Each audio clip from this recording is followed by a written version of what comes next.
He plans to give billionaires massive tax cuts and to cut corporate taxes by over $1 trillion, even as they pull in record profits. Comrade Kamala Harris wants to sacrifice our wealth, kill the economy, and drive jobs overseas to punish businesses.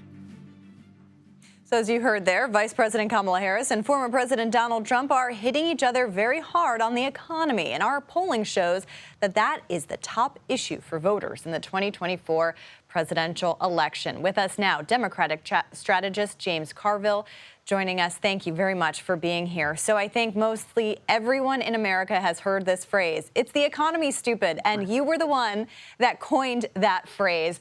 Doesn't it apply this time around? Well, first of all, since the Cold War, 1989, under the Democratic administration, there have been 50 million jobs created. Under Republicans, 1 million. So what are we talking about here? And, you know, I think perceptions on the economy are not static. They evolve. And her number has gone up since she's gotten in the race. And by the way, taxing incomes over $500 million a year is probably the most popular thing you can do in the United States.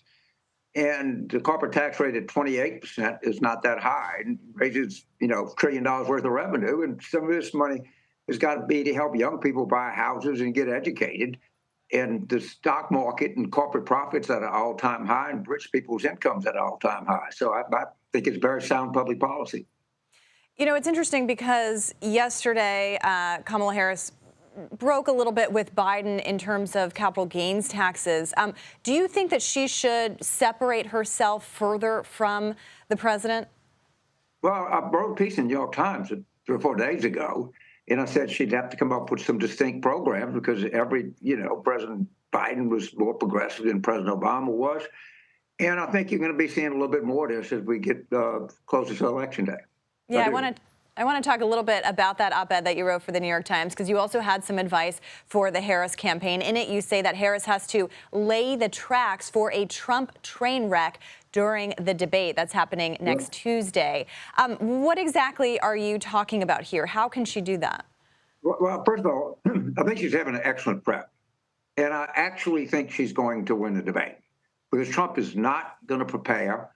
She's got some top-flight people. I think she's got a lot better on the feet. And if Trump shows up, which I think is still in some doubt, I think she'll do just fine, really just fine. And I think one of the flashpoints should be raising taxes on high-income people and raising the corporate tax and helping young people who are struggling more in this economy than people over 50 are. Yeah, I mean, you have contributed to a lot of different campaigns, had a lot of advice for Democrats. I mean, we're just coming off a DNC that was successful for the party, raised a lot of money for the party, obviously, and yet this race is neck and neck. Should Democrats be worried? I'm always worried in election. I mean, it's the nature of being in electoral politics as long as I have, is to be worried. And I don't take anything for granted. Right after it first started, I said, let's not spike the ball. We got a long way to go. And they attacked me for being Debbie Downer and everything else. It's a close election, and let's act like it. And I'm not thinking about where we are. I'm thinking about pushing this whole thing through, playing through Election Day. And I'll let them, there's a whole prediction industry out there, and let them predict. And I'm just going to try to every morning get up and see how I can help save the Constitution of the United States. That's just my attitude. Yeah, I want to talk about a little bit of what Kamala Harris said in an interview last week. She said her values have not changed, and that was in response to questions about some of her changing policy stances since 2020. I'm curious what you think of that response, because no doubt she will be asked kind of more definitively at the debate.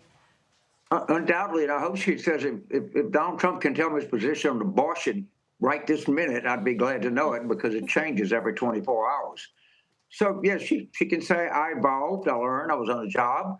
I think that some of the things I proposed in 2020 were not that wise, and I changed my mind. But what's the big deal there? Trump doesn't, I don't know how he's going to vote on this referendum in Florida, neither does he, by the way. So, as John Maynard Keynes says, when the facts change, I change my mind. What do you do? I think she can turn that into an element of strength, and I think she's going to be very well prepared to answer that question. But I said in a piece, she's going to have to answer it. There's no doubt about it. I mean, that punch is telegraphed, and you know it's coming, and be ready for it.